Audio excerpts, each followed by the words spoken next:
What you are about to see defies any brief verbal description. I never said there were 30 people. I said 24. Perhaps as many as 30 teenage boys brutally tortured and buried in and around the Houston area. It would almost appear to be fiction. We got bodies here, we got bodies there. Scripted with the full intention of shocking readers over and over again. On August the 8th, obviously 1973, Dean Corll was shot and killed by Elmer Wayne Henley at his house in Pasadena. To begin with, he wanted to kill me. Once that investigation started rolling, it turned into something just more than strictly a homicide. Do you think many of them went under any torture? Well, when you're fooling with a nut like this, that's a pervert, you can expect most anything. Things they did to these boys were the most horrendous things that no one should ever have to go through. It was just simply brutal. Elmer Wayne Henley confessed, along with another young man, David Brooks, to helping Dean Corll engineer a long conspiracy of murder to kidnap young boys and kill them, which led them here to Silver Bell Street. Initially, I think there were 17 bodies found here. I do vividly remember us searching for him. I didn't think it would still be this painful, this far out, but I guess it will. People say that time has a way of healing. It does. But it's always a scar. It is a look at what regrettably may become the most sordid story in the annals of American crime. So many lives involved, so many killed over such a long period of time, and all of it going undetected. Just anonymously buried or dumped somewhere and just left. We know there's more bodies of young boys out there somewhere. Henley, Brooks, and Corll, they're generally credited with at least 28 murders. Their nickname that they're given still to this day is the Houston Mass Murders. The word serial killer wasn't even coined. It didn't even exist. Get your pictures. The fact that these three found each other, met each other, collaborated in one of the largest serial killings in this country's history still to this day resonates with so many people.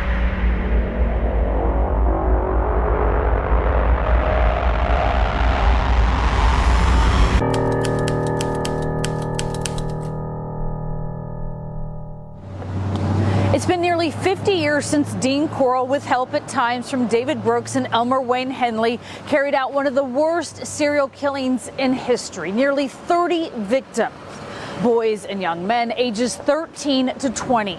Many people involved in the case have since passed away. Some have even taken their own lives due to the weight of the gruesome crimes. Many loved ones have also died, still wondering why their son or brother was taken away in such a horrific manner.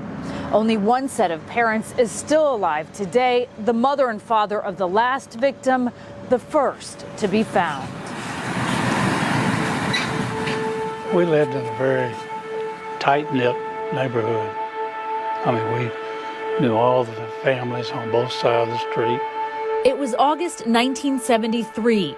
Richard Nixon was president, The Exorcist was big at the box office, and on the southeast side of Houston, life was seemingly safe and slow. It was very normal to be outside and,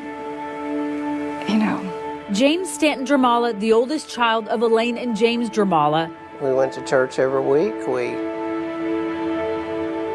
tried to bring them up the best we could, and he was just a good kid. Wanted to get a little more out of his Friday night with a bike ride in search of returnable bottles. He was going to this 7-Eleven store, bowling alley, all these neighborhood places, trying to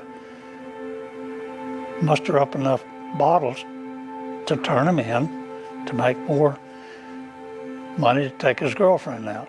It was a noble endeavor, and the last Friday with his family.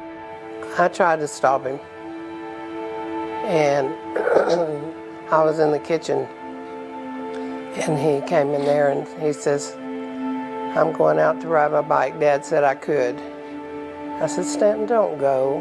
I said, "It's already getting dark. You don't need to be out there by yourself."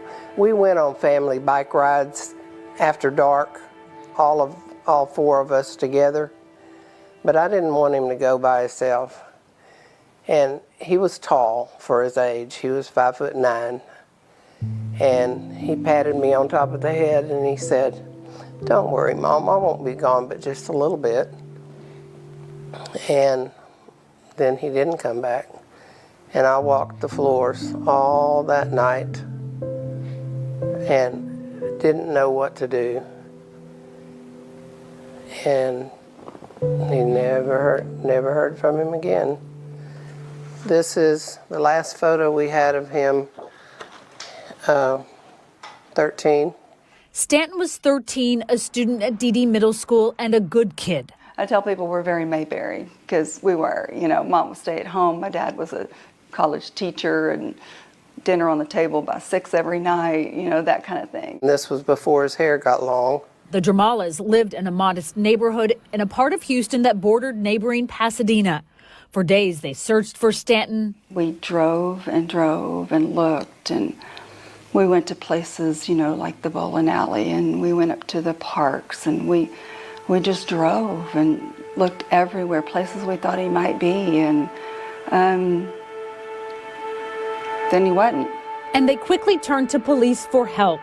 The police said that the child had to be gone for 48 hours before you could classify him as missing.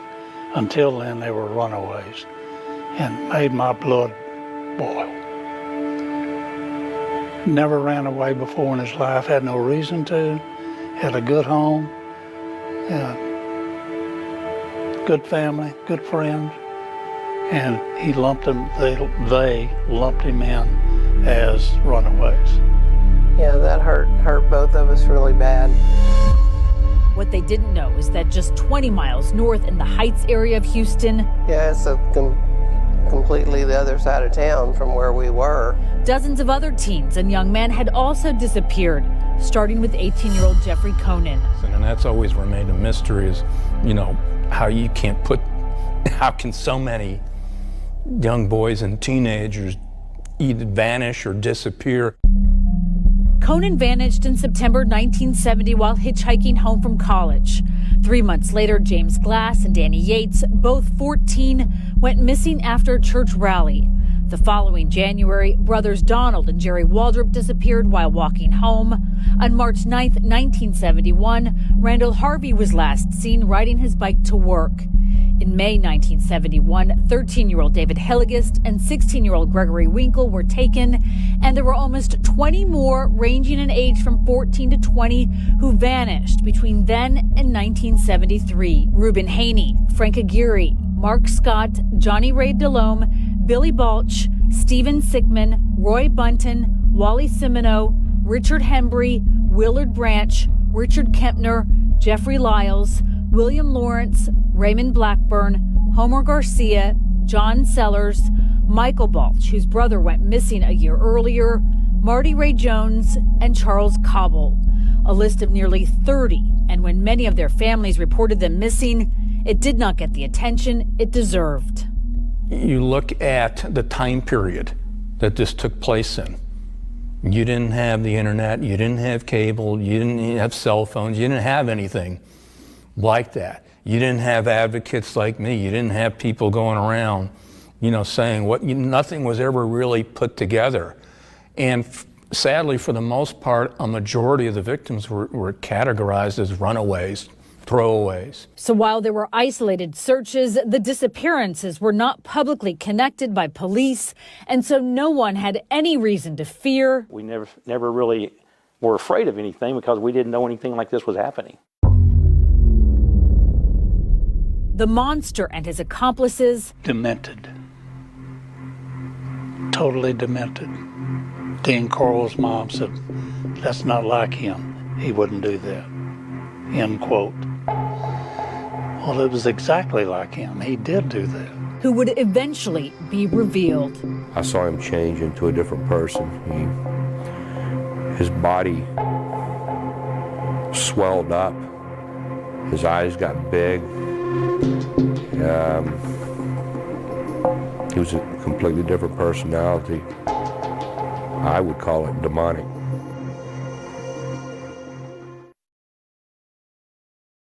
When you're fooling with a nut like this, that's a pervert, you can expect most anything.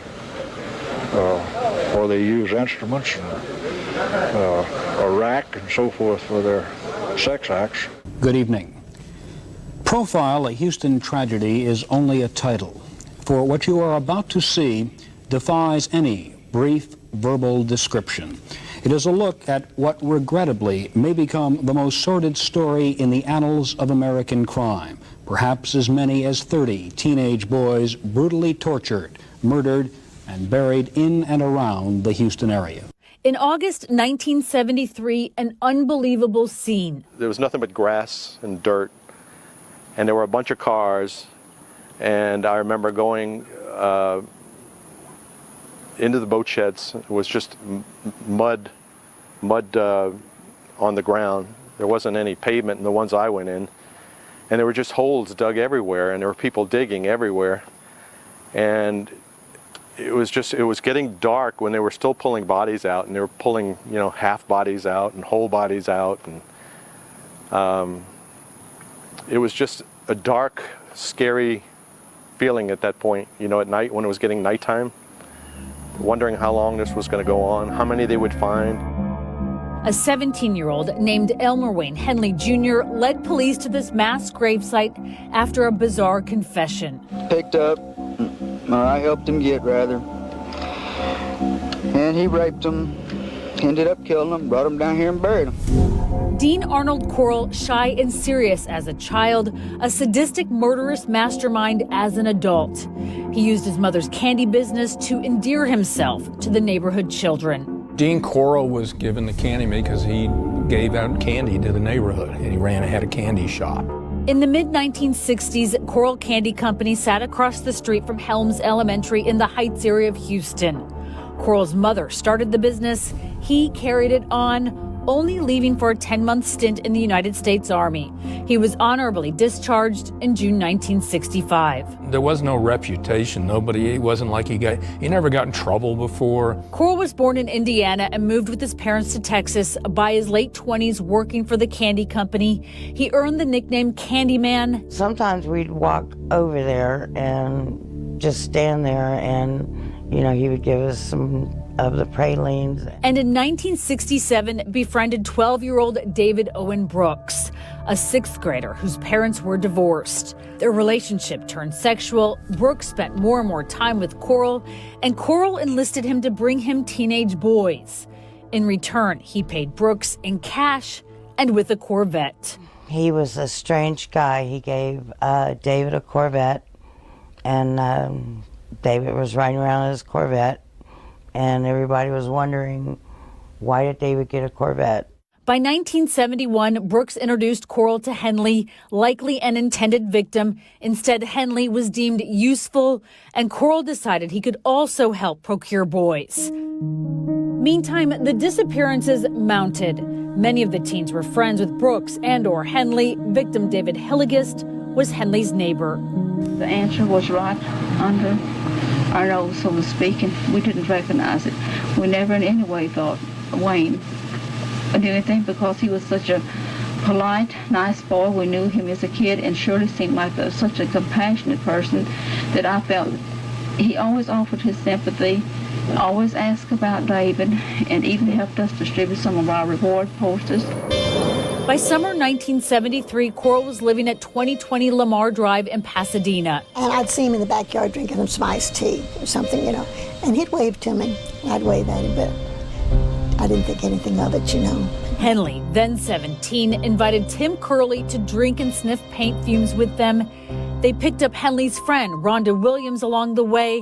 Neither of them talked about that night for decades until these interviews. I've survived it one day at a time and looked at it as it's just one day in 55 years of my life. It wasn't the most pleasant, but it was a day in my life. And I have two choices, either accept it and move on or kill myself. Physically and mentally, it's taken my life from me. Rhonda did not want her face to be shown. Tim remembered her vividly. I remember her as the most beautiful woman or girl that I've ever seen. She was stunning. He was a survivor of what would soon be exposed as a years-long killing spree. He walked out of 2020 Lamar after being tied naked to a torture board inside, rescued just moments before being sexually tortured and likely killed. Someone ties you to a board. The odds are pretty good you're not gonna walk out of there. Coral was furious that Henley had brought a girl to the house, but he was still focused on Tim. It was the 20-year-old that he wanted that night. Coral had told Henley he wanted Curly. He singled him out. In other words, he placed his order, and Henley delivered. The three teenagers, Wayne, Tim, and Rhonda, all passed out after smoking and drinking, and when they woke up, it was to Coral's violence. He started kicking me and, said, "Wake up, bitch." And he said that a few times to me and called me names, and he'd be kicking at my ribs and all. And anger. It was a commanding voice. I didn't even open my eyes. It was a commanding voice saying, "Put your hands behind your back. Roll over and put your hands behind your back." And I said, "Oh, goodness. Going to jail." So I just put my hands behind my back. I thought it was the police. It was worse. Coral was preparing to torture him. Picked me up like a baby and took me into a back bedroom that had a thick plastic covering the whole floor. And there were 2 boards, I guess you could say torture boards, side by side with holes bored in all 4 corners.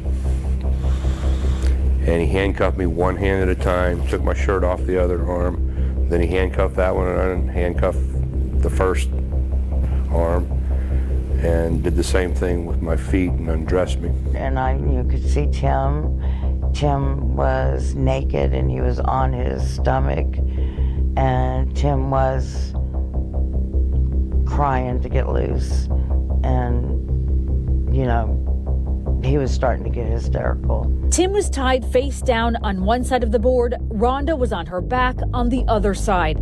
According to Henley's police statement, Coral wanted him to have sex with Rhonda. That's when Rhonda broke through to him. Rhonda asked me, "Is this for real?" And she was laying on her back. And I told her yes. And she says, "Are you going to do anything about it?"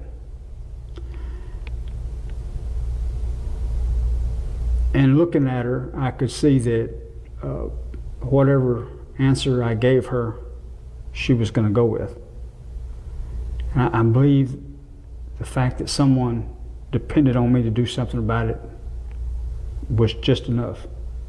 And I told her, yeah, I'm going to do something about it. He grabbed a .22 caliber pistol nearby that police later confirmed had been used to kill other victims. Henley had Coral in his sights. He said, "Dean, this has gone far enough." And Dean stood up, and I saw him change into a different person.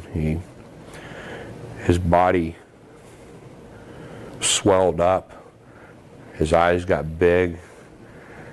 He was a completely different personality. I would call it demonic.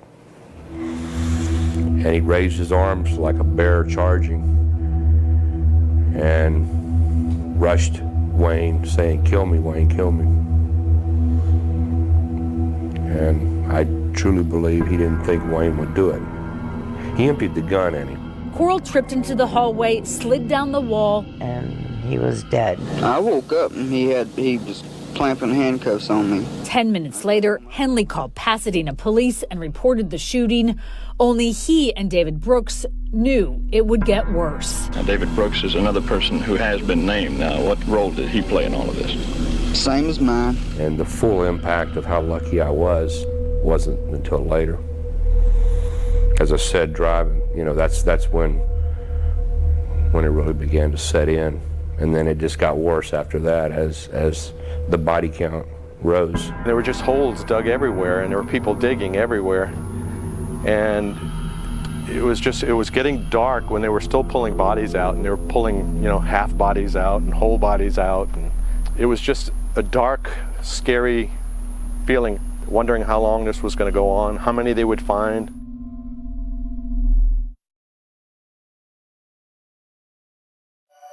I was hollering at him. Tim was hollering at him. After the chaos of the deadly shooting at the house at 2020 Lamar, He emptied the gun at him. a confession no one saw coming. He had told me there were bodies there, but you don't expect to find that many bodies. In police custody, 17-year-old Elmer Wayne Henley said he shot 33-year-old Dean Corll in self-defense and that he killed several boys as well. In his sworn police affidavit, he said he had known Corll for 2 to 3 years and that he and David Brooks found him boys to torture, rape, and kill. Some of the victims were their friends, and Corll paid them up to $200 for each one. Henley also said he could show them where they were buried. I was a kid. I was only 18 years old. And I don't think I was really ready to see something like that. Bob Jackson was just starting out in TV news when he got the assignment that took him to Southwest Boat Storage on Silverbill. Henley was there with police showing them where some of Corll's victims had been buried. It was there that Henley made his first phone call to his mother in custody. Elmer Wayne Henley spoke those words that I don't think anybody will ever forget. Mama, I killed Dean. Mama, I killed Dean. Detective David Milliken was the lead on the case. We went inside and you could see some of the dirt was bounded up in one place. It was kind of dried and cracked, so we started scooping it away and we found the first victim. In all, the bodies of 17 boys and young men were unearthed here in varying states of decay. Many had been wrapped in plastic, they had been shot or strangled, they died horrible deaths. It was just simply brutal. It was not an easy death.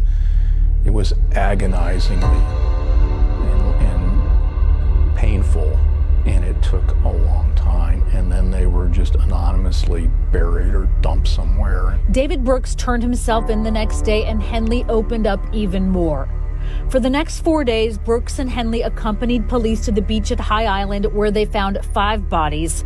A 6th was found in 1983, and to the woods at Lake Sam Rayburn, where they found 4 victims. He started to tell me, first off, that there were more bodies, not only in that boat stall, but there were some on High Island and some up close to Lake Sam Rayburn. And then I said, give me some names, give me the names that you know. So he started telling me, we got this boy and we shot him, or we got that boy and we strangled him. And he remembered names and how they were killed. How would you classify this series of crimes? Just like I said a while ago, a hell of a sadistic type of a clown that'd pull something like this. Local news crews had incredible access. Back then, there was no police tape. We could go wherever we wanted. We were right there. I was right next to a grave site, looking down. To this day, I try not to think about it. It bothers me. Something that gruesome you don't want to share with other people. Brooks denied his involvement in the torture and murders, but admitted to being present during some of them. Henley confessed to participating in as many as 9 killings. They would lure the victims with a ruse or the promise of getting high. Corll would use instruments and equipment to torture and kill them. At nearly 30 victims, it was the worst case of serial murder in the United States. Houston Police Chief Herman. Police were criticized for missing patterns. There was no pattern in these runaways at all.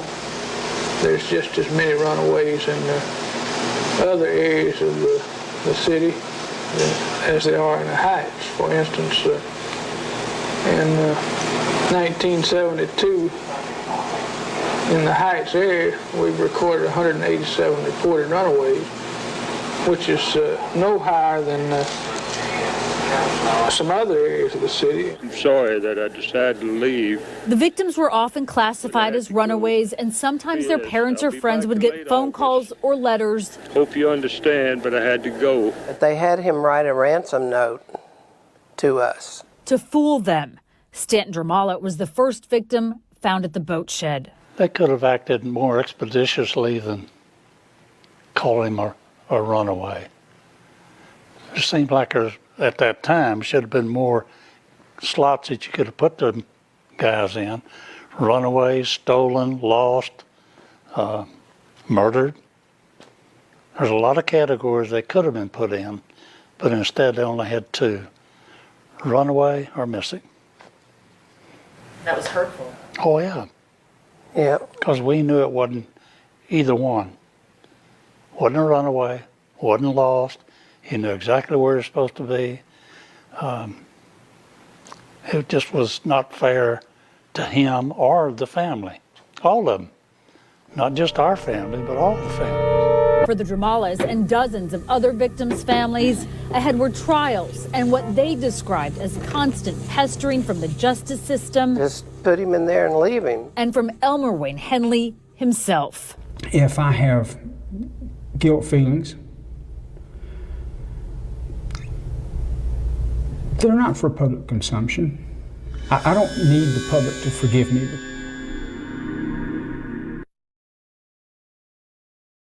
The trail of graves stretched into the piney woods. You told me there are bodies there, but you don't expect to find that many bodies. And we started digging, and the more we dug, the more we found. And they started mounting up. On August 8th, 1973, one homicide revealed more than 24 more. He's a monster. They all were monsters. 17-year-old Elmer Wayne Henley and 18-year-old David Owen Brooks signed confessions, admitting to their involvement with Dean Corll, and they led police to the victims' bodies. By the following month, the Harris County grand jury had indicted Brooks for a total of 4 murders and Henley for 6. The indictments did not include Corll's death, which had been ruled self-defense. Henley and Brooks were tried separately. Henley's was first, his trial relocated to San Antonio, where the jury saw the torture board and the testimony was graphic. Henley was convicted on all charges and sentenced to 6 consecutive 99-year terms. An appeal won him a retrial 4 years later, during which he was again found guilty, but his sentence this time was 6 concurrent 99-year terms. Brooks was also found guilty, but only of 1 murder and sentenced to life in prison. The death penalty was not an option. That was that little window gap that you had where the U.S. Supreme Court ruled the death penalty unconstitutional. So you couldn't even seek the death sentence, whom obviously, if you support the death penalty, this is why we would have a death penalty, is for someone who's responsible for the death of 28 young boys. Tried to portray itself as a victim. The Dramalas participated in Henley's trial and were glad to get it over with. They still had Stanton's younger sister to raise. It's affected me in a lot of aspects of my life.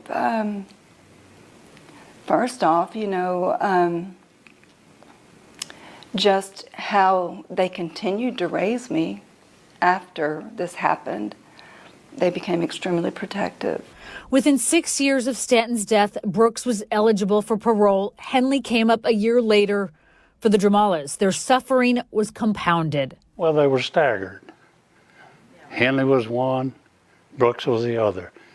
And when we got through with Brooks, we had to fight for Henley. Got through with Henley, Brooks was coming back. So we lived this nightmare over and over. Sort of like a bad film. Just keep reliving it.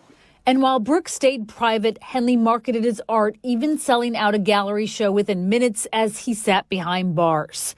And he often gave vague and unremorseful interviews. This is him. You can't change the past. And to constantly dwell on the past leaves you in the past. In 2008. What happened to those people was terrible. And to make anything less of it by making it a daily conversation, I think would be belittling. Well, I've been very upset with Henley many times over the years at interviews he's done and things he's said and things his parents, well, his mother, I don't know about his parents, but his mother, I've never seen his daddy, so I don't know, but he, and him trying to sell his art. All of it part of the ongoing pain for nearly 50 years. That's the reason I asked you the other day, do you have any children? Because it's tough. It's tough to bury a child. It's supposed to be the other way around. They're supposed to be burying you So, it's tough. The Dramalas learned that their son, 13-year-old Stanton, who was riding his bike in search of returnable bottles back in 1973, was likely lured with the promise of more bottles. He was trying to earn enough money to take his girlfriend to the movies. His parents are not sure how long Stanton lived or whether he suffered, and they've never driven by the boat storage or 2020 Lamar.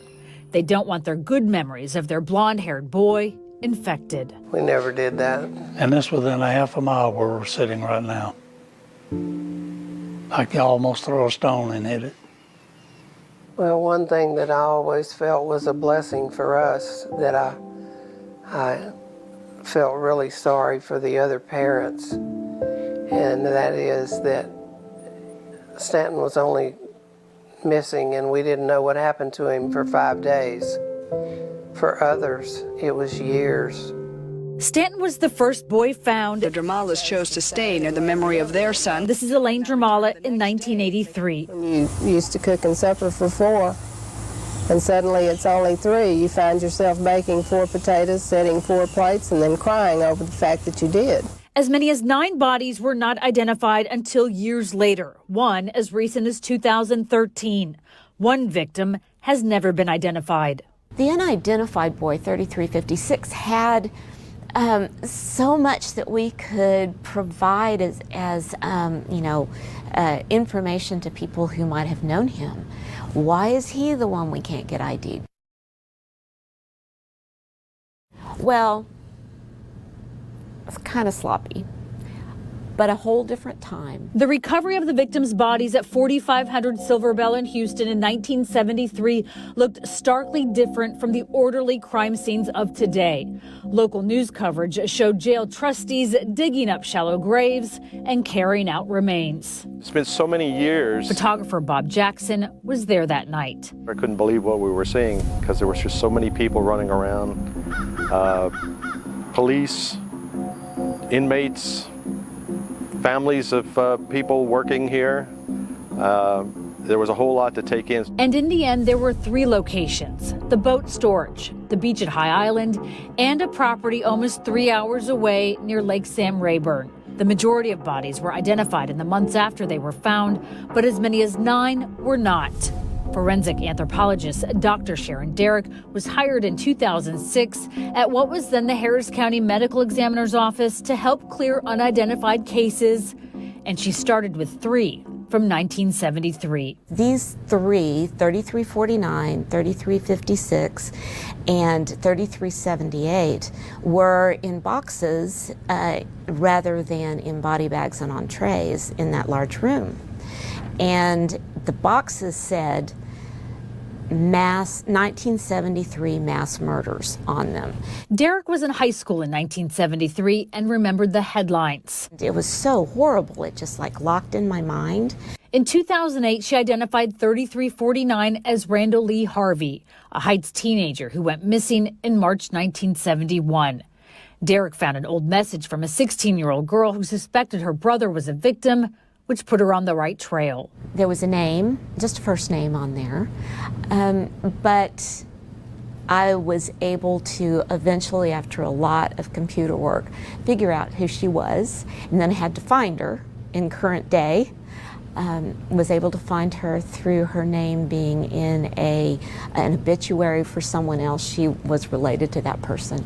And it just went on, and finally I found her, and she also had a sister, and they both submitted DNA specimens. 9 months later, the results were in, and Derrick delivered the news. It's like it just happened.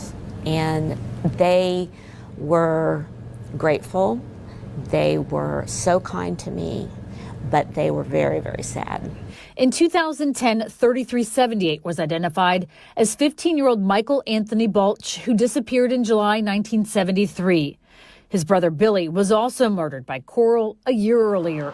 For decades, their family thought the 2 sets of remains buried here at this Houston cemetery belonged to the brothers until an exhumation in early 2011 proved them wrong. Then Dr. Derrick used new science to analyze old bones to right a wrong. There is a family out there who never knew what happened to their teenaged son, brother. And they, all these years, I'm sure they are still wondering. And so hopefully we'll be able to learn who this individual is and give that family an answer. And later that year, after DNA analysis, the misidentified remains were identified as belonging to 19-year-old Roy Eugene Bunton, who was last seen in August 1972. These boys are just a part of my life now. In 2013, Derek identified 17-year-old Donnie Falcon. She has since left Harris County and is now teaching at Texas A&M Corpus Christi. There is still an unidentified victim. Does that tug at you? Yes, of course it does. And every once in a while I sit down and look at Ancestry. 3356 was found in the boat shed. He was wearing a Catalina swimsuit and a shirt with an American flag and peace sign above the letter and number combination L84MF. Late for my funeral is what everybody thinks. She once received a potential clue. Someone sent me a package that had no return address and was just, addressed to me at the medical examiner's office. And inside there were several photos of this boy in compromising positions. And so I cropped them and put them out there. The note in the envelope said, "This boy is Bobby French, and David Brooks killed him 15 minutes after these photos were taken." Derek never got any tips. She now thinks Bobby French was not his real name. She is still hopeful. The right person will know who that person is, and we can actually close this case, and that would be marvelous. But just as that search continues, we got a lot of work to do. A new one begins. It's a cold case, and but we know there's more victims out there. You guys ask questions, I'll give answers if I got them. We've been working on this for a while. On a hot August day in 2021, 48 years to the day since police uncovered the unthinkable, Tim Miller, the founder of Texas EquiSearch, a search organization, stood across the street from where 17 bodies were discovered. This guy would come out here and do his business. Dean Corll, the Candyman, was the mastermind behind the sexual torture and murder of nearly 30 boys and young men in the early 1970s until August 8th, 1973. This killing was never going to stop until Elmer Wayne Henley killed him. When Henley shot and killed Corll before he could kill someone else. Henley and a second accomplice, David Brooks, then led police to the victims in 3 different locations across Texas. Many believe there are more yet to be found. He didn't just get started when Wayne and Brooks got hooked up with him. And Dean was older. Dean traveled around quite a bit prior to, so is there other ones outside of this greater Houston area? Probably is. This is a plastic wrap that was found at the house. Miller is working with Pasadena Police, the lead investigative agency, for decades as they embark on a new search. In fact, 3 months after that news conference, he was in the backyard of Corll's old house on Lamar, where it all came to an end, digging. And Miller knows something about searching. That was the worst time of my life. His 16-year-old daughter, Laura, was kidnapped and murdered in 1984. It wasn't until 17 months later that her remains were found. I remember like it was yesterday when she was positively ID'd. I took that small sigh of relief. At least I know. The not knowing was worse, far worse. So maybe we can hopefully give some other family or families that same sigh of relief. Credible information led Miller to the backyard. On this day, they found nothing, but he is also communicating with Henley himself, who he says, based on his knowledge of Corll, is suggesting other places to look. He told me, he says, if I knew exactly and I was involved in them, he said, I'd tell you. He said, because I got 6 life sentences. What else are they going to do to me? He said, right, I don't have anything to gain. I don't have anything to lose right now. According to police records, Corll had multiple rental properties, and the speculation about the possibility of more victims has never been disproven. 42 boys were reported missing in Houston in the early 1970s. 10 years after the killings were exposed, Doug Schaefer, part of the team who prosecuted Henley, talked about a conversation he said he had with him. one Henley has never confirmed. Wayne called me aside one day. There was a break in the trial, and he said, could you cut me a little slack on this case and give me, recommend a lighter sentence? And I said, what all for?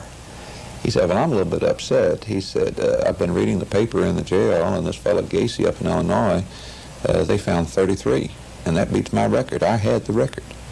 And he said, what you folks didn't know, and you haven't found yet, says, I've got about 10 more bodies out there, and I'll tell you where they are if I get my record back, and you'll give me something cut on my time. The deal was never done. Elaine and James Dramala's son Stanton was the last victim. Yeah, I think if there's any chance of overturning a stone to find more answers for those people that are still missing their child or children, use it. Definitely use it. Brooks, who had other illnesses, died at a hospital from COVID-19 in 2020. He was 65 and still serving a life sentence. Henley remains in prison. He was last denied parole in 2015. His next scheduled parole review date is October 2025. Probably the next one that we have may very well be our last one, because we're no spring chickens. The Dramalas, their daughter Michelle Wilson, and victims advocate Andy Kahn were part of the driving force behind a change in Texas law. Prisoners serving a life sentence for a capital offense once came up for review every 1 to 5 years. The Dramalas felt re-victimized by Brooks and Henley every time. Henley and Brooks have been reviewed for parole over 20 times, every 2-3 years. And it made zero sense. Because, like I said, let's be honest, you're not going to parole a serial killer unless you want a career death. It's just not feasible. So why are we putting these families through this needless pain, grief, and agony and emotional turmoil every few years when this is what we call a no-brainer? In 2015, the law changed. Talk about the ironies of ironies. It's almost like the crime god said, you know, congratulations, you did this. And oh, by the way, guess who's going to be the first person reviewed under this new law? It was Elmer Wayne Henley. The set-off is now 10 years. That to me is a win-win-win. And that makes me feel good about a lot of the pain because I'm helping other people. Yes, that was a great day. It lightened our load. With each at 80 years old, Yep. the Dramalas are the only parents still alive to fight Henley's parole. And hopefully we'll be able to see him draw his last breath before we draw ours. Their daughter vows to carry the torch. After Stanton's death and all these years of pain, she is proud of her parents. And I don't know how my mom and dad have made it. And quite honestly, I admire the heck out of them because most parents would have divorced over what they went through. Their innocent 13-year-old son Stanton taken away in the Candyman murders, unwantedly thrust with dozens more into Houston's dark history for nearly 50 years. I was kind of stunned that that many people could just disappear. I watched him turn into a monster before my eyes. Physically and mentally, it's taken my life from me. We talked about it this morning, all these years. What he would have been, could have been. And it always reverts back to zero. Didn't get a chance.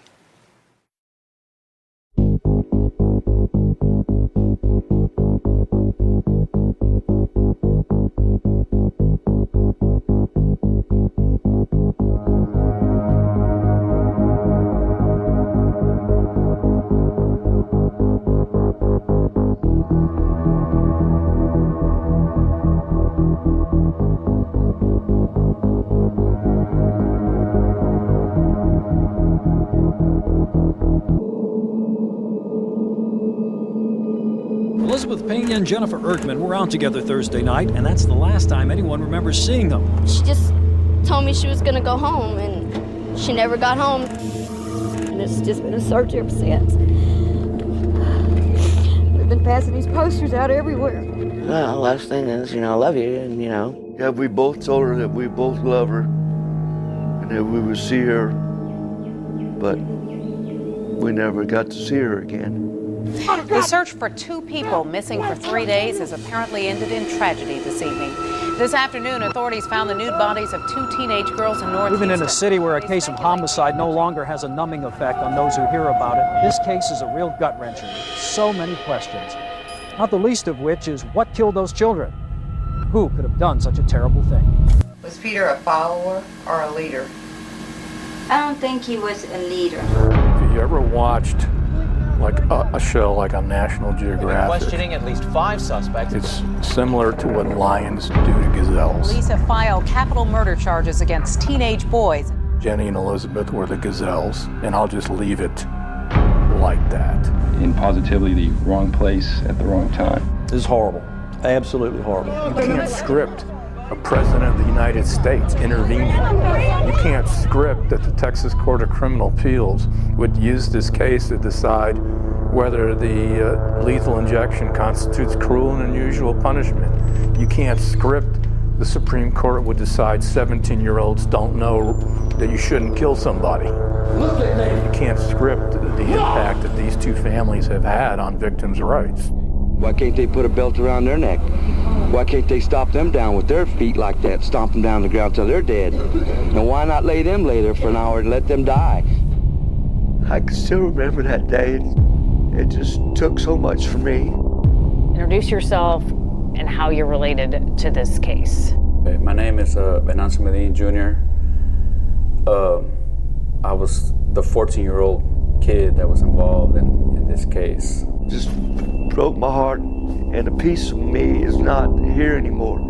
It's with, part of me is still with my daughter. It's just, still hard to believe that happened and it's been that long.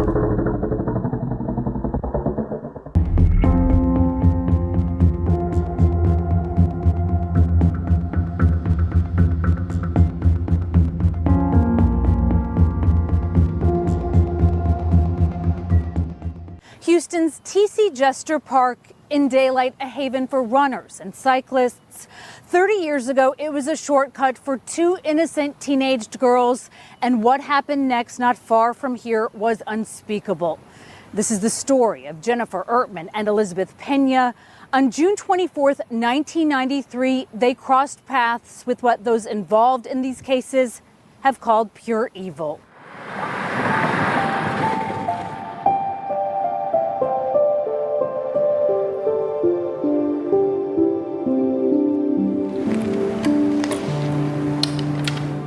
Yeah, so this was at Waltrip in the gym. I'm wearing my gym shirt, she is not, but, and this was right before the end of our freshman year.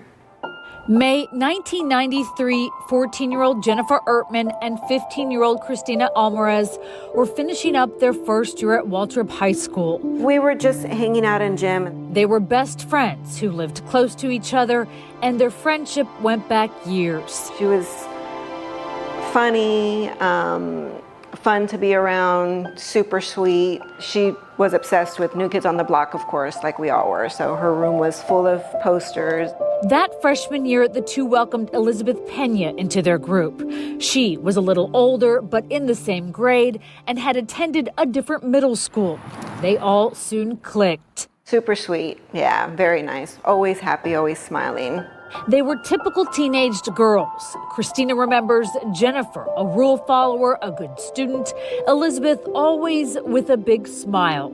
She was Melissa and Adolph Pena's oldest child. Pretty much carefree, she loved life and her friends and like going to the beach, getting her nails done, all things little teenage girls like to do. Talk on the phone. The Peñas were happy the girls had found each other. Jennifer was a good influence, she was an only child, and her parents were strict, but they trusted her. On June 24th, 1993, the girls were invited to hang out with friends at an apartment complex in the neighborhood. By this time, Christina and her family had moved farther away. According to my mom, I was supposed to go. They wanted me to go, but she didn't let me go. Jennifer and Elizabeth did go. They had an 11:30 p.m. curfew. Elizabeth's parents dropped them off. Well, last thing is, I love you, and. Yeah, we both told her that we both love her and that we would see her, but we never got to see her again.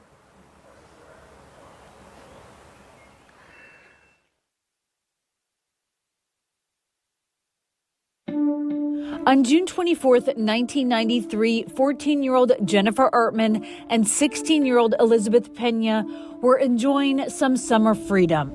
It was a hot Thursday night. They were getting together with friends at a nearby apartment. Elizabeth's parents drove them there.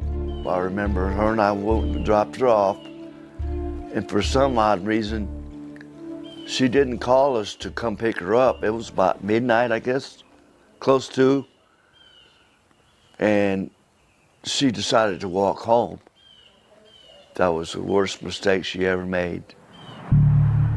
Trying to beat an 11:30 p.m. curfew, the girls took a shortcut through T.C. Jester Park. It was late and mostly deserted. They needed to get to the train trestle over White Oak Bayou. It would save some time. And they took what they thought was a shortcut. And that shortcut was a shortcut into what I would call a modern-day Texas Chainsaw Massacre. 18-year-old Peter Cantu was running the initiation of 17-year-old Raul Villarreal into what was called the Black and White Gang. They were also in T.C. Jester Park drinking and fighting. As part of the initiation, Villarreal was to take on several gang members. Derek Sean O'Brien, Jose Medellin, his younger brother Venancio Medellin, and Efren Perez were also there. Less than an hour later, the girls crossed their path, and what would follow was horrific. If you ever watched like a show like on National Geographic, it's similar to what lions do to gazelles. And Jenny and Elizabeth were the gazelles, and I'll just leave it like that.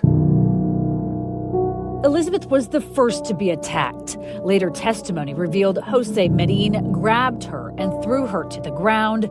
Jennifer could have gotten away, but instead ran to help her friend. It was so hard when I found that out and when I read that, because of course I was like, that's so her, but why? Why didn't you go and get help, and maybe you could both still be here, but. The girls were raped for more than an hour, but the horrific sexual assault wasn't enough. Peter Cantu decided they had to die. And then you're going to take them back there and kill them. And they had to work hard to do that. By strangulation wasn't good enough. It didn't work to make sure. Then they stomped on them, stomped on their throats, put their shoes on their throats. From Peter, I know what he did best because I heard it so many times. But I mean, kicking Elizabeth Peña in the face and the jaw with his steel-toed boots, and then stomping on Jennifer Ertman's neck to make sure they were dead. The teen boys then went back to Cantu's house and divided up the spoils, money and jewelry. Jose Medellin took Jennifer's ring with the initial E to give to his girlfriend Esther, and they bragged to Cantu's older brother and his wife about what they did. And they were listening to this horrific story, what they did to these you-know-what, and I got them, I got this, I got that, and we had to take them out. We didn't need any witnesses. They even took trophies, a little Mickey Mouse watch, showing what they did. We're going to be on the news. And luckily, they had a conscience. Jennifer and Elizabeth's parents couldn't find them, and that was unusual. It was like, okay, if they're spending the night, they should have called. And then, no word. After reporting them missing to police, Jennifer's father, Randy Ertman, made missing persons flyers. The Ertmans and Peñas had an army of the girls' friends to pass them out. Their search was desperate, and every hour that passed took away any remaining hope. She just told me she was going to go home, and she never got home. I don't know. I guess we all knew it was going to be something bad. By the third day, prodded by his wife, Peter Cantu's brother called Crime Stoppers of Houston to anonymously report the location of the girls' bodies. His wife later testified she was afraid of Peter Cantu, and she and her husband had watched the news coverage on the searches and wanted to give the parents peace. 4 days after Jennifer and Elizabeth's brutal killings, their tortured, decomposing bodies were found by patrol officers in a secluded, wooded area. I didn't even think there were bodies. Houston Police Homicide Detective Ray Zaragoza was called to the park. Well, we were up north on a case, and then it was around noontime, and I received a call, and it was at T.C. Jester Park. And I remember it was hot that day, really hot. And so, my partner and I, we drove over there, and then we see this crowd, large crowd in helicopters. As word spread, people started gathering. This was the news the community feared would come. They were scared and shocked that 2 teen girls could just vanish. Soon they would see a father's pain on full display, raw and angry. The city would also see it captured by television news cameras. And I don't think anybody in Houston will ever forget Randy barreling down there and screaming, and HPD officers having to hold him back. I don't think anybody will forget that. It seemed like he was wanting to go somewhere. And then finally he wanted to go see if that was his daughter over there. And so I came in behind him, because that's the way I came at the time, and I tapped him on the shoulder, and he turned around. I thought he was going to hit me. He put his fist up. I said, wait. And then we talked a little bit, calmed him down a little bit, and told him what he needed to do. The detective diffused the situation. The parents' suffering was just beginning. I can still remember that day. It just took so much for me. Just broke my heart, and a piece of me is not here anymore. It's with part of me is still with my daughter. And I'll never ever forget that day. I'm sorry.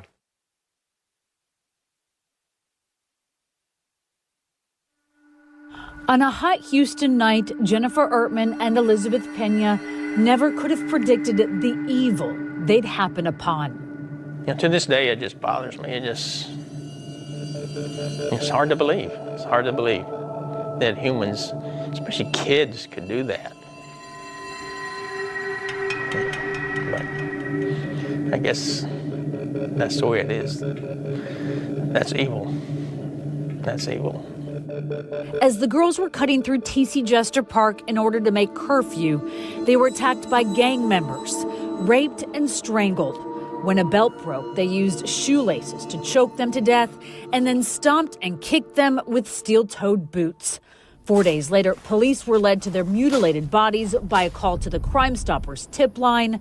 Further information led them to the gang members. We hit them around 4 o'clock in the morning, 4:30 in the morning, all at the same time. Detective Ray Zaragoza and his partner were given the arrest warrant for 18-year-old Peter Cantu. He was considered the ringleader. They found evidence from the crime in his room. We go to his room, there he is on the bed, and we arrest him at the time. And then, we're looking around, and in plain sight, on top of her dresser, we see all this jewelry and rings. Jennifer's goofy watch that her parents had given her, her necklaces and rings, and Cantu's steel-toed work boots were in his room. 17-year-olds Efren Perez and Raul Villarreal, 18-year-old Jose Medellin and his 14-year-old brother Venancio, and 18-year-old Derek Sean O'Brien were also arrested in coordinated operations that morning. Police later learned O'Brien had returned to the crime scene. I remember telling the crime scene unit at the time, because I'd watched TV and I'd watched the detective things, And I remember saying that usually the criminals are always at the scene after something happens. And I remembered that. And I told the crime, I said, can you take a picture of everybody that's on the railroad tracks, stuff like that?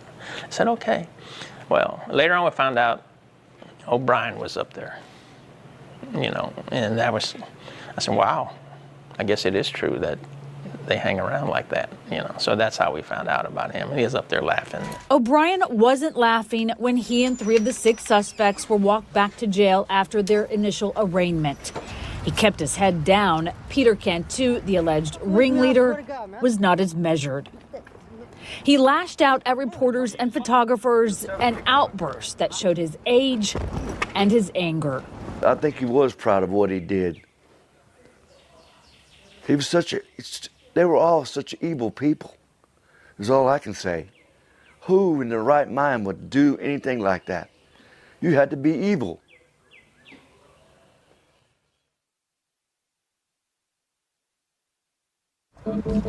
Six teenage boys ranging in age from 18 to as young as 14 were arrested a day after the remains of Jennifer Ertman and Elizabeth Pena were found. But justice would not come easy. What seemed like a slam dunk for convictions took many twists and turns. The murders struck fear into the community. This case is a real gut wrencher. They were just walking home, not even that far away, and somebody has to do that to them. Why, Definitely didn't want to go out, didn't want to, didn't feel safe anywhere. And in a city numb to daily violence, the girls' deaths hit differently. And you had visual images of the pain on the parents, and because they became everybody's daughter. And it just hit home with everybody. These are the kids, and you're thinking, how does this happen? We've had bad crimes in Houston. We had a lot of bad crimes in Houston while I was a prosecutor as well as a judge, but nothing compared to this. So offensive that even other inmates made their disapproval known by marking the suspects' jail jumpsuits with slurs. Prosecutor Don Smith would soon be strategizing for trial. I was off at Boy Scout summer camp with my troop, and I got a call from my investigator that says, "You won't believe what happened," and it fell in our division. Out in the community, people gathered for vigils and at memorials in honor of the 2 murdered girls. The Ertmans and Penas almost always attended. The outpouring of sympathy was comforting. Oh my God, we got letters from all over the world, people with their condolences telling us that they were sorry for what happened. Hundreds of people paid their respects at the funerals. Jennifer was laid to rest first, followed by Elizabeth the next day. Coincidentally, they are buried at the same cemetery within sight of each other. For Adolph Pena, some memories never fade. I remember the last time we took her to a beach. We went to Florida, and for some odd reason, it was not long after that she got killed. And for some odd reason, I can still see her face in the back seat of that van when we were coming home. And I don't know why, I'll always remember that. She had such a good time at the beach with all our friends, and I'll never forget that. In the rearview mirror, the look on her face, she was just so happy. Peter Cantu, charged Within 7 months, the case against Peter Cantu was going to trial, and the others weren't far behind. It was unprecedented. Venancio confessed and agreed to testify against all the defendants except his brother. He was not charged in connection with Elizabeth's rape and was given a 40-year sentence for sexually assaulting Jennifer, the maximum sentence allowed for a juvenile in Texas. But there was a catch that didn't sit well with Jennifer's parents. Just before he turned 18, a judge could transfer him to adult prison or release him on parole. He remains in prison today. He was the state's key witness. What do you think would have been fair? What do you think would have been? He told the story to me and gave the written confession because he was genuinely remorseful of what happened. And he was important to our case because he's the only one that as far as I know, that Peter Cantu said, look, you know, Vinny, you can't go with us back into the woods. We're gonna have to kill him. You stay out here, you're too young to see that. Venancio Medellin testified against everyone except his older brother, Jose. With their star witness secured, the state needed more background on Peter Cantu. He was the first defendant to go to trial. So we had to go back and dig it all up. So you go through everything and, you know, start finding juvenile records, go to their schools, talk to the principals, school teachers, anybody that, you know, that any follow up, any lead on what kind of person has he been a danger to the community all his life or not. And what did you find about Peter Cantu? Oh, we found, you know, Peter's life of crime began back in elementary school. According to testimony, Cantu assaulted a female teacher and then bullied her. He had been kicked out of school, he was already on probation for assault, and he had his parents fooled. Was Peter a follower or a leader? I don't think he was a leader. He no doubt in my mind, he was a ring leader. You know, he was you know, a kind of a dominating personality with them. It all came to a head on that hot summer night in the park. Smith knew what his final argument would be well before a jury was ever seated. The girls, you know, they never got to graduate from high school, senior prom, go off to, if they were going to go to college and try to be what they were going to be, get married, have a wedding, you know, raise children, have their own child, give their parents a grandchild. They never had a chance to do any of that. Brother Joe. Most days the courtroom was packed, the hallway overflowing. There were the Ertmans and Peñas, their supporters, and even the girls' friends and teachers from Waltrip High School. What you're seeing is the death of young girls, but what you're seeing is the death of a family as well. It's gut-wrenching for the Ertmans and the Peñas to sit through this. The testimony was grueling. The two fathers, Randy Ertman and Adolph Peña, often sought comfort in each other. Gut-wrenching details of how Jennifer and Elizabeth suffered were just too much to bear. The crime scene photos were worse. I never looked at any of the photos, and even just hearing the testimony, that was bad enough. State District Judge Bill Harmon presided. And what was your impression of Peter Cantu? He was a very, very violent individual. Harmon denied a defense request for a change of venue, reasoning even with all the pretrial publicity, potential jurors only knew the victims' names and faces. There were 5 adult defendants and 1 juvenile defendant, so they didn't really know those names. Cantu would break a smile as he entered the courtroom and would often scribble in a notebook.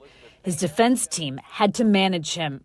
Yeah, I mean, we're worried about him behaving during trial. You know, here's that famous incident where he kicks at the cameraman, you know, when he's being led in and out of a jail. And we always sort of use that as an example of what not to do. I don't care what anybody says to you or how you feel about the testimony.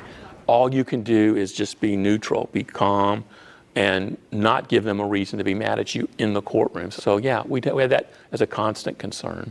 The defense didn't call a single witness.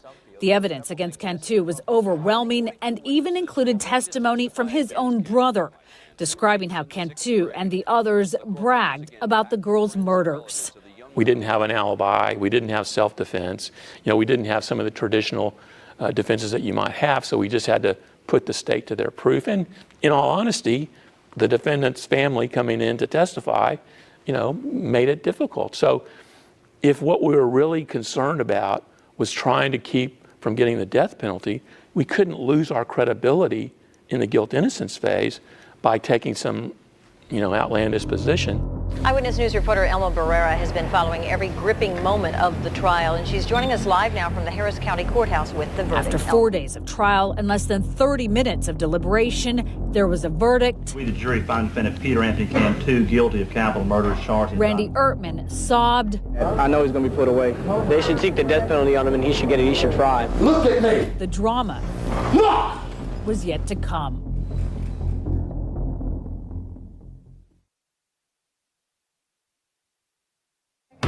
5 adult defendants charged with capital murder, and 1 had already been convicted less than a year after Jennifer Ertman and Elizabeth Pena were raped, strangled, and stomped to death. Who in their right mind would do anything like that? You had to be evil.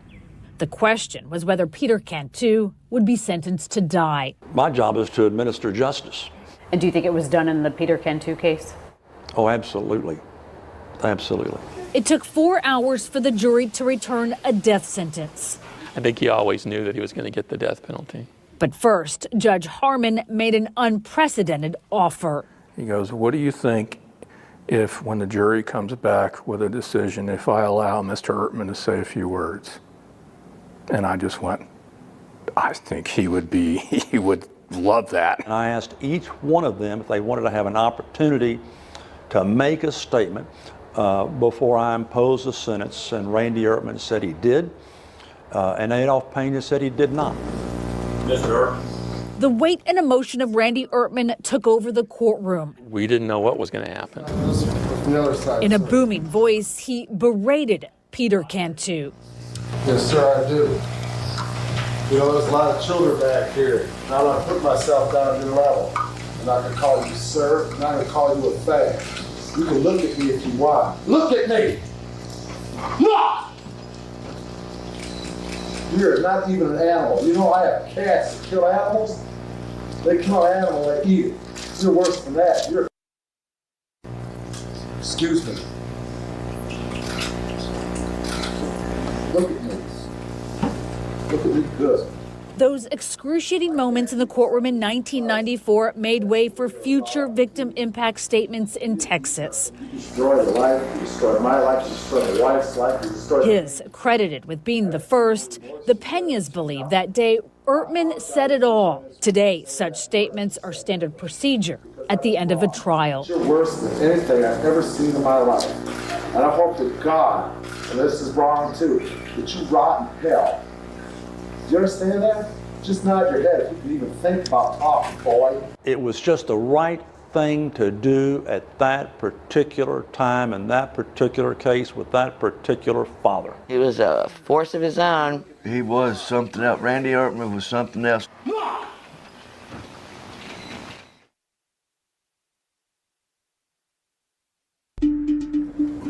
With Peter Cantu convicted and sentenced to die, Derek Sean O'Brien, a 9th grade dropout with a criminal history, was next up. But before the April 1994 trial began, Houston police said they linked him to another brutal crime. We found out that he was implicated in another murder of Patricia Lopez. Patricia Lopez was a 27-year-old mother of 2 children. Her partially nude body was found in another Houston park in January of 1993, 6 months before Jennifer Ertman and Elizabeth Pena were murdered. Lopez had been stabbed and her throat slit. According to police, they found a beer can with O'Brien's fingerprints at the scene and later discovered, they say, that Jose Medellín's DNA matched DNA found on Lopez's body. While no one was charged with her murder, prosecutors presented those details during sentencing in O'Brien and Medellín's trials for the murders of Jennifer and Elizabeth. The autopsy indicated Lopez, small in stature, tried to fight off her attackers. This was nothing new to them. They had done it before. O'Brien, who is now 19, was found guilty of capital murder.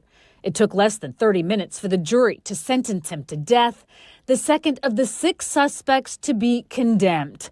Elizabeth's parents thought it was too easy. Why can't they put a belt around their neck? Why can't they stop them down with their feet like that, stomp them down the ground till they're dead? And why not lay them there for an hour and let them die? 14-year-old Venancio Medellín pleaded guilty to aggravated sexual assault of Jennifer Ertman. He testified against everyone except his brother, and as a juvenile was sentenced to 40 years in prison with the possibility of parole when he turned 18. 18-year-old Peter Cantu, the ringleader, was convicted of capital murder and sentenced to die, as was Derek Sean O'Brien. It was then decided for convenience that Jose Medellín, Efren Perez, and Raul Villarreal would be tried at the same time in the same courthouse, but in different courtrooms with different judges and juries. This so that witnesses wouldn't have to keep coming back. The last 3, they ran simultaneously, and so we were all split up in different courtrooms. I went to Medellin. I think you were in Villarreal. Villarreal, and yes. then Randy and Sandy were in Perez. In the whole scheme of things, to get it done in one week, it made it easier on probably us as victims, and the prosecutors, and just all the people that had testified, to have them there, and just go from one courtroom to another and just get it all done. While the grisly details were confined to the courtroom, the tension spilled over into the courthouse hallways.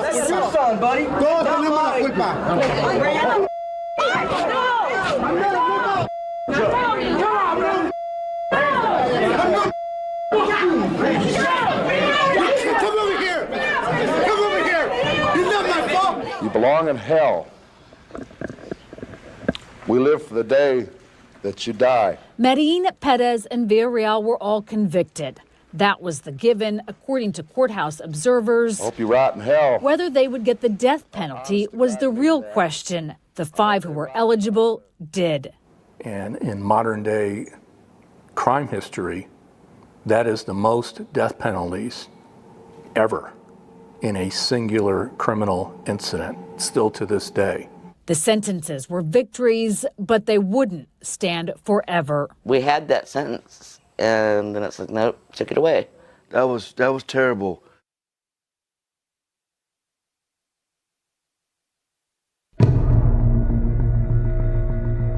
Six teenagers, 5 adults under Texas law, and 1 juvenile. By October of 1994, they were on their way to prison.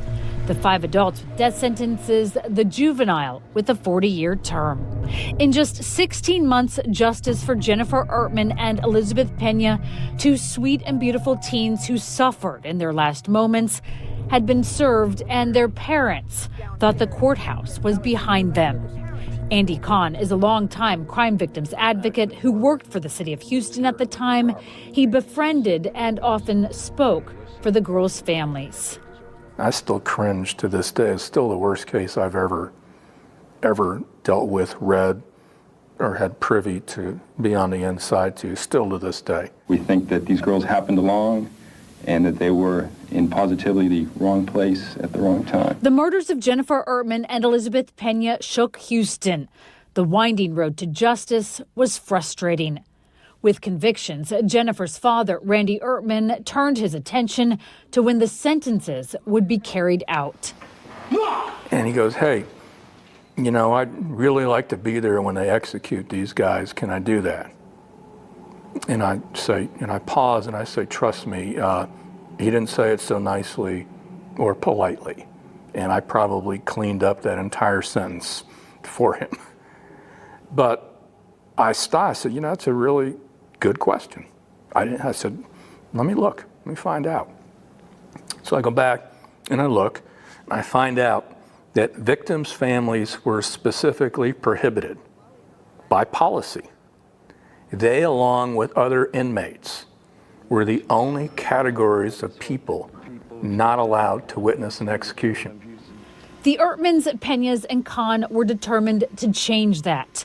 They found a sponsor for a bill, and the next year they testified at a criminal justice committee hearing at the state capitol in Austin. But politics being as they are, the bill died due to behind-the-scenes infighting. Instead, Kahn found another way.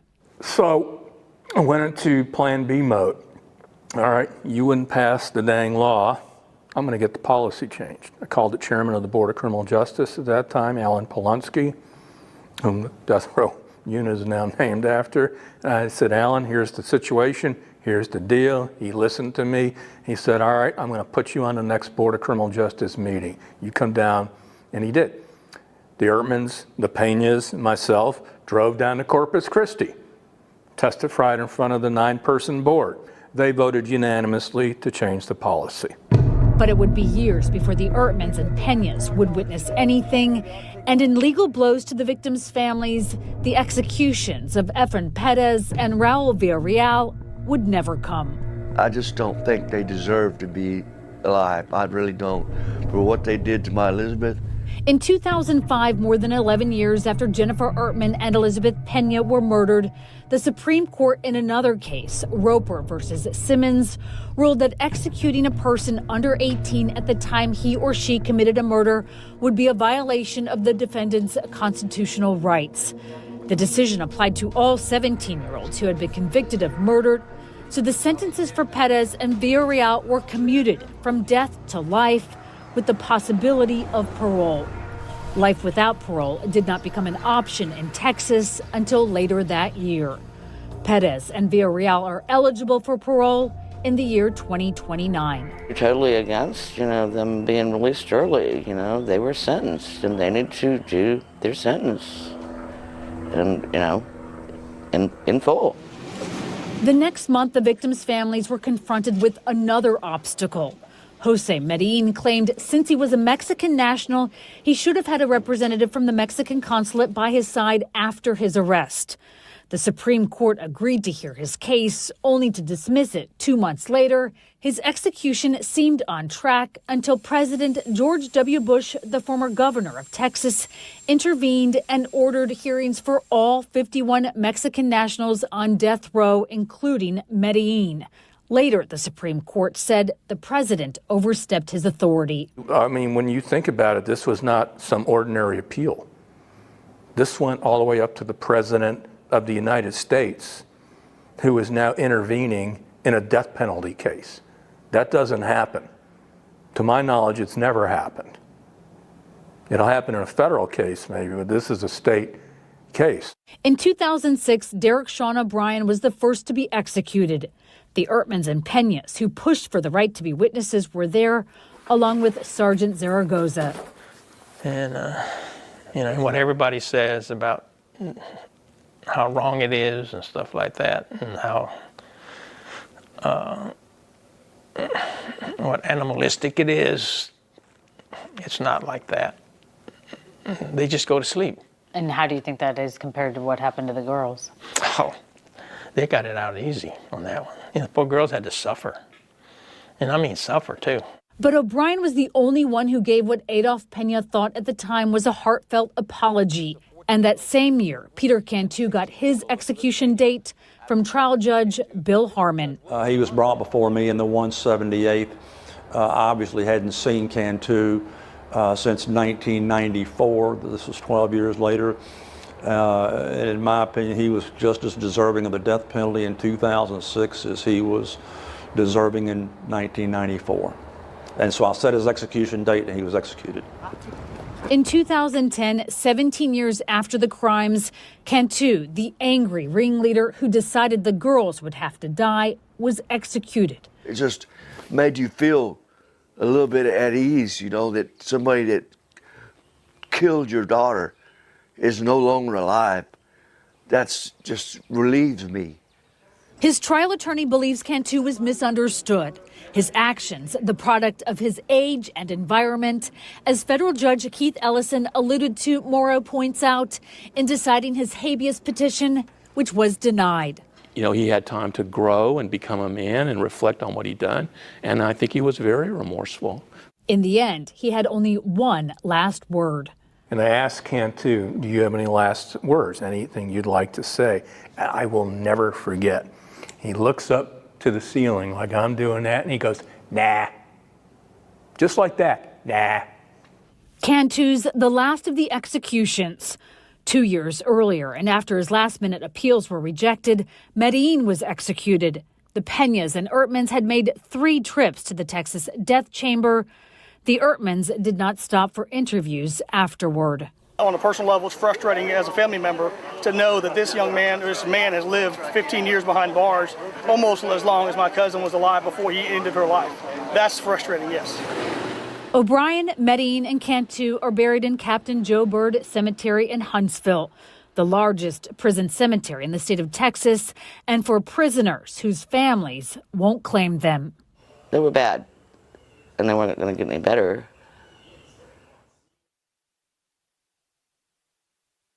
I mean, you never forget, but you know, you have to move on. For 30 years, Melissa and Adolph Pena have learned to live without their oldest daughter, Elizabeth. She's still part of our life, even if she's not here. Their 2 younger children kept them going. We still had things we had to do. You know, got to get up, take the kids to school. You know, there's after-school activities, there's this and there's that. But for Sandra and Randy Ertman, Jennifer was all they had. The Ertmans had worked so hard to have a child, and they had a child, beautiful young girl, 14 years old, and that was the end of the line. I mean, that branch on that tree doesn't go any further. They never hid their pain. Instead, they and the Penas harnessed it for change. 2 things, positive things, you know, spurred on from the Ertman-Pena case, and that's victim impact statements and, you know, the ability to witness executions. They're responsible for that, and that will be here by the time way before I'm gone and whatever. That will always be here, and they did it. It was time, you know, that victims' families were just not ignored, and you know that we have a say-so in things now.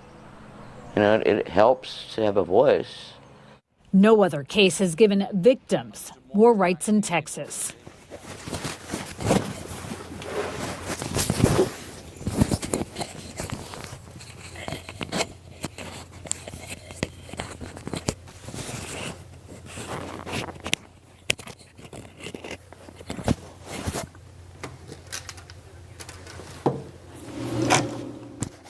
My name is Venancio Medin Jr. I was the 14-year-old kid that was involved in this case, you know, 30 years ago. So you're 44 now. Yes, ma'am. It's a long time. Yes. Venancio Medin has spent 3 decades in prison and for the first time agreed to an interview. Maybe people can see that, you know, I'm not the 14-year-old kid that I was back then, that at some point I turned into a man and I grew up. He said that fateful night in June was the first time he had ever hung out with his brother, Jose Medin, and his friends. I mean, we were all guilty. He confessed to aggravated sexual assault of Jennifer Ertman and testified against everyone except his brother.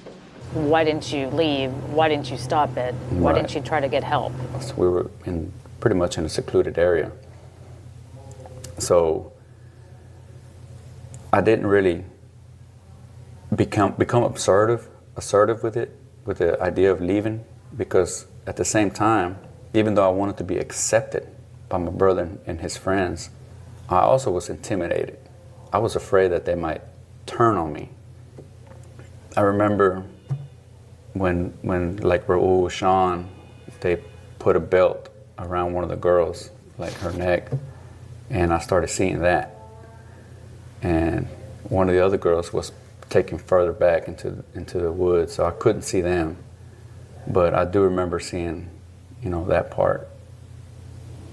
And at the time, what was your reaction? I was frozen. I was stuck. You know, I couldn't do nothing. You know, I wasn't going to step in then, because then for surely I thought they would turn on me. I mean, Jennifer was your same age. Yes, she was. And you know, I understand that it's hard to express sometimes, because anything that I say that I feel that might be a sad feeling or a negative feeling or a negative thought, you know, it is dwarfed by what Jennifer and Elizabeth went through. So it's almost like what I felt or thought, it's nothing, you know, because they felt the pain, they felt the hurt and the loneliness of that night and everything. It's amplified compared to what I feel or feel currently. But still, I would want to express that I'm sorry for what happened. but I can't take it back. I wish that I could, but I cannot. Associate's degree, by the way. Medellin brought his certificates for a GED and an associate's degree. He is an artist at the prison and is proud of his airbrushing skills. This mural is in the visitation room. He said he stayed away from gangs and prison tattoos because out of all of those involved, he is the only one who has an end date on his sentence. If I didn't see that light at the end of the tunnel, even though that light was so far ahead, so far away that it was just a tiny little speck, you know, I knew that there was hope somewhere, at some point, you know. I didn't know when it was going to be. I still don't know when it's going to be, but the light is getting closer. And that's always kept me, you know, level-headed and always trying to do the right thing. Venancio Medellin is housed at the same unit as Texas's death row. He was last denied parole in October of 2020. He will complete his full sentence in 2033. The Peñas are skeptical he can reintegrate and plan to fight any release. Efren Perez and Raul Villarreal, both 17 when they became killers, are now nearing 50 years old. They are eligible for parole in the year 2029. What have they done that they deserve to be released early? I don't care if they're a model prisoner. They sure as hell weren't model citizens.